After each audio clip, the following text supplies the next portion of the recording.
A lot of people hear the term knowledge graph and assume it's a fancy new AI feature that they don't need.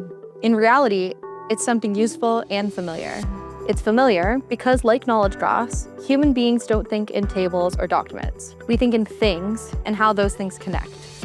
A knowledge graph is a way of organizing information around this way of processing our environment. Instead of storing knowledge as isolated records, a knowledge graph represents it as entities, or nodes.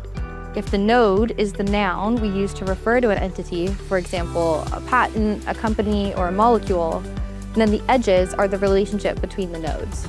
Technologies linked to applications, patents linked to inventors, organizations, markets, and time, concepts connected by how they influence, depend on, or build on one another. Nodes act as fixed points on the graph that we can use to illustrate the relationships between concepts.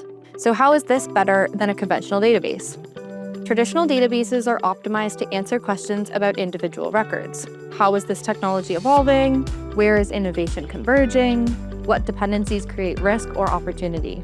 But most strategic questions demand context. That's why knowledge graphs scale so well across complex, changing domains like R&D and innovation. They don't force everything into rigid schemas.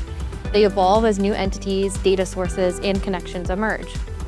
And now, they're becoming even more important.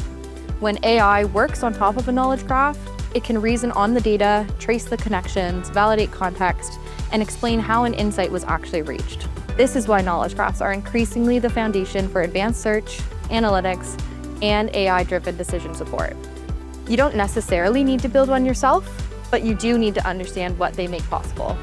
Because as innovation becomes less about accessing information and more about connecting it intelligently, the organizations that take a systematic approach to data will be the ones with the most to gain.